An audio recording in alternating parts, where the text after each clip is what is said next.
لله رب العالمين والصلاة والسلام على المبعوث رحمة للعالمين محمد وآله وصحبه أجمعين وبعد ولا ليال هل كان شونو ودقمة بابلي دندمانه waliba waxaan taaganahay magaalada bartankeedii iyo goobta barakaysan ee Ilaahay uu jecel yahay dhulkiisa waa Baytullah iyo masjid weeye meeshan goobtan hadda taaganahay culimadaas diinkaas iyo odayaasha dhaqameedku ay taagan yihiin masaajidkan waa masaajid bilow ah oo hadda la bilaabay ka kooban 30 baaxadiisu intaas la eg tahay inta la ekaysiinayo masaajid dabaq ah waxaana laga dhigayaa G+1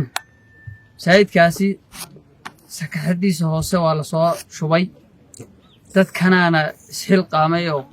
iyagaana hawshaas waxa weeyaan markii horena bilaabay haddana wada khayrka way dhamaystiri doonaan laakiin khayrka lagama dhargay dadka waa la qayb geliyaa anagu hadda waxaan baaq u jeedinaynaa dadka muslimiinta ee jannadoonka ah inay masaajidka una ka hor dhamaanin oo ka soo qayb galaan uu dhamaan waa beedkii Ilaahay mid aan diri isaga dhamaystiri laakiin inaad ku janoodo nin walo muslim oo hadalka iyaga dhageysanay isku daya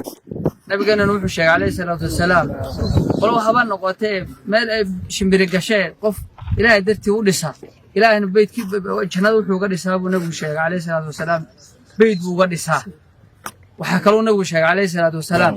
qofka arrimihiisa oo dhan way go'aan markuu dhinto waxyaalaha kamidka ah uu soo reebay nabigu kaleey salaatu wasalaam sadaqa jaariya ah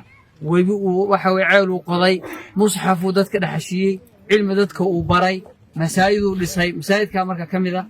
anagu waxa weeye ka culimo ahaan degmada waxa way baabili hadaan nahay waxaan soo jeedinaynaa dadka Ilaahay wax uu siiyay Ilaahay baa marka horena ku siiyay hadhow toolana xoolahaas meelun bay ku bixi doonaan laakiin khayrka inaad ku baxsataan baan idinku talinaynaa masaajidka in laga qayb galo u baahan yahay ha laga qayb qaato wajazaakumullahu khayran